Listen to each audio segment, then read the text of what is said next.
Hello student, welcome back my new video.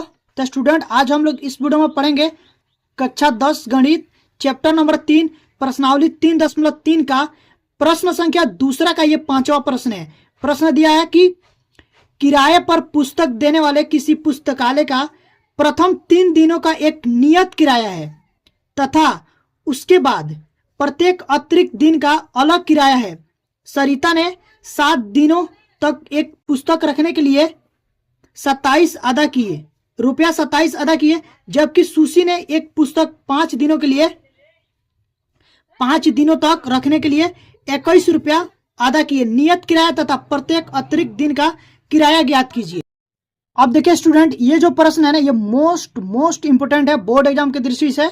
इस प्रश्न को हल करने से पहले हम लोग इस प्रश्न को अच्छे से पहले समझेंगे कि प्रश्न में क्या बोला है, तो स्टेप बाय स्टेप पढ़ के उसको समझेंगे। देखो क्या बोला कि किराए पर पुस्तक देने वाले किसी पुस्तकालय का प्रथम 3 दिनों का एक नियत किराया है। जैसा कि मान लीजिए एक पुस्तकालय है, जैसे कि मान लीजिए लाइब्रेरी है, आपने वहां से गए पुस्तक भाड़ा पर लेने के लिए कुछ दिनों के लिए कि मैं इसको पढ़ करके दे दूंगा। तो जब आप जाएंगे ना पुस्तक लेने के लिए, तो अगर आप लोग 3 दिन रखते हैं ना, तो 3 दिनों का उसका अलग से एक किराया, नियत किराया है, मतलब उसका एक नियत किराया है। और उसके बाद आप लोग एक्स्ट्रा जितना दिन रखेंगे, जैसे कि 4 दिन रखे, 5 दिन रखे, 6 दिन रखे, तो उसके बाद बोला कि तथा उसके बाद प्रत्येक अतिरिक्त दिन का अलग किराया लगता है। जैसे कि 3 दिन रखे ना, तो आप लोग एक नियत किराया होगा वो देना होगा। बाकी अगर आप लोग को 5 दिन रखना है ना, तो 2 दिन का अलग किराया और देना पड़ेगा, जो कि बोला कि अतिरिक्त किराया देना है अलग से, ठीक ना। तो उसके बाद बोला कि देखो, पहला शर्त में ये बोला कि सरिता ने 7 दिनों तक एक पुस्तक रखने के लिए 27 रुपया अदा किए। सरिता देखो 7 दिन तक बुक रखती है तो 27 रुपया देती है, जबकि उसी बुक को सुशी ने एक पुस्तक 5 दिनों तक रखने के लिए 21 रुपया अदा किए। तो बोला कि नियत किराया तथा प्रत्येक अतिरिक्त दिन का किराया ज्ञात कीजिए, ठीक है। तो अब देखिए क्या करेंगे, जो बोला है उसको मान लेंगे। बोला कि नियत किराया तथा प्रत्येक अतिरिक्त दिन का किराया ज्ञात कीजिए। तो यहां पर हम लोग लिखेंगे हल, और उसके बाद लिखेंगे 3 दिनों का नियत किराया। 3 दिनों का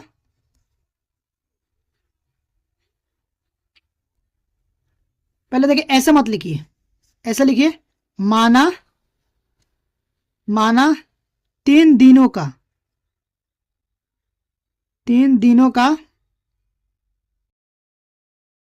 नियत किराया, इसको मान लेंगे x रुपया, ठीक है। उसके बाद से प्रत्येक अतिरिक्त दिनों का किराया, प्रत्येक अतिरिक्त दिनों का किराया, इसको मान लेते हैं y रुपया, ठीक है। अब देखिए उसके बाद देखें, लिखेंगे प्रथम शर्तानुसार। प्रथम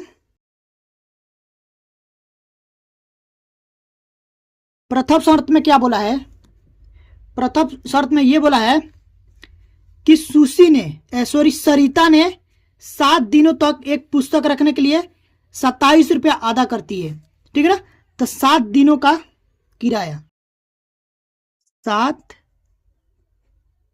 दिनों का किराया कितना देती है, 27 रुपया। अब देखिए इसमें आप लोग एक नियत भी किराया है, तो नियत किराया क्या, 3 दिनों का, तो हो जाएगा x प्लस उसके बाद से कितना दिन बचता है, 4 दिन, तो यहां से हो जाएगा 1 दिन का किराया y रुपया, तो 4 दिन का क्या हो जाएगा, y रुपया, 4y बराबर ये हो जाएगा 27। इसको मान लेंगे समीकरण नंबर 1। अब उसके बाद देखिए फिर लिखेंगे द्वितीय शर्तानुसार। द्वितीय शर्तानुसार, तो दूसरी शर्त में देखो क्या बोला है, दूसरी शर्त में यह बोला है कि सुशी ने, यहां से दिखा दे रहा हूं, सुशी ने एक पुस्तक 5 दिनों तक रखने के लिए 21 रुपया देती है। तो क्या करेंगे, 5 दिनों का किराया, 5 दिनों का किराया कितना देती है? 21 रुपया। अब देखिए 5 दिनों के लिए 3 दिन का एक नियत किराया है, वो क्या है? x है, और उसके बाद से कितना बचता है? 2 दिन। तो यहां से हो जाएगा 2i बराबर 21। इसको मान लेंगे समीकरण नंबर 2। अब देखिए प्रश्न में ये बोला है कि देखो अब हम लोग को 2 समीकरण मिल गया है, बोला विलोपन विधि से याद करने के लिए। तो यहां पर हम लोग लगाएंगे विलोपन विधि, यहां से लिखेंगे विलोपन विधि से। अब विलोपन विधि देखो क्या होता है, हम लोग विलोपन विधि जब लगाते हैं ना तो देखते हैं कि इसमें x और y के गुणांक को बराबर करते हैं। तो इसमें देखो x और x दोनों समीकरण में x का जो गुणांक है वो सेम है। इसमें भी x का गुणांक है कुछ नहीं तो 1 है, और यहां पर भी x का गुणांक कुछ नहीं तो 1 है, यानी कि ये दोनों सेम है। तो हम लोग क्या करेंगे? इसको घटा देंगे। यहां लिखेंगे समीकरण 1 में से समीकरण 2 को घटाने पर, तो समीकरण 1 है x प्लस 4y बराबर 27, और दूसरी जो समीकरण है x प्लस 2y बराबर 21।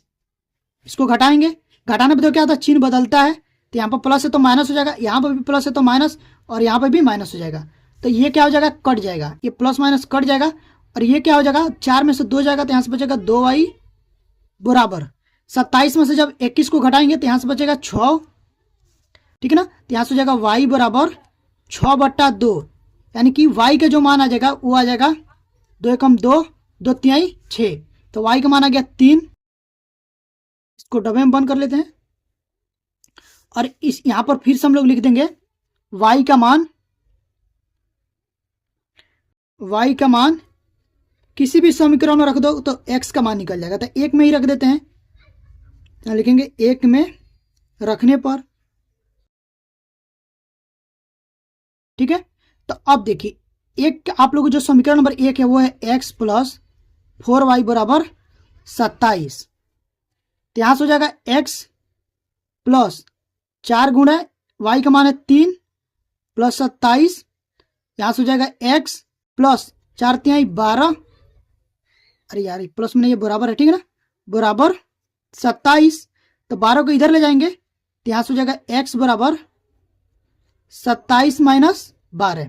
तो इसमें से घटेगा, अब देखो 7 में से 2 गया 5, और 2 में से 1 गया 1, तो x का मान आ गया 15, ठीक है। अब देखिए अब लोग हमने नियत किराया कितना माना था? x, तो नियत किराया कितना आ गया? 3 रुपया, और प्रत्येक अतिरिक्त दिन का किराया कितना है?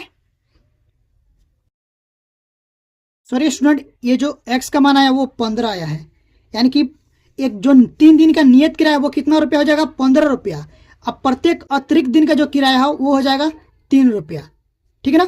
तो यहां पर अगर चाहते हो तो यहां पर आंसर मत लिखिएगा, नीचे आकर के आंसर आप लोग को लिखना है। यहां पर हम लोग लिखेंगे अतः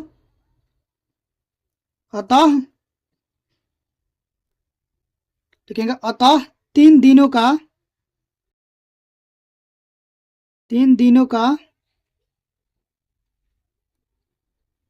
नियत किराया कितना है? 15 रुपया, तथा प्रत्येक अतिरिक्त दिनों का किराया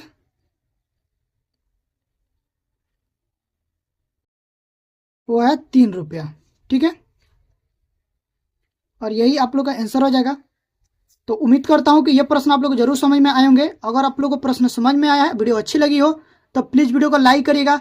चैनल पर पहली बार विजिट किए हैं तो चैनल को सब्सक्राइब करके बेल आइकन को प्रेस कर दीजिएगा, ताकि जो भी वीडियो डालूं उसका नोटिफिकेशन आप लोग के पास तुरंत पहुंचे और आप लोग की तैयारी अच्छे से हो पाए।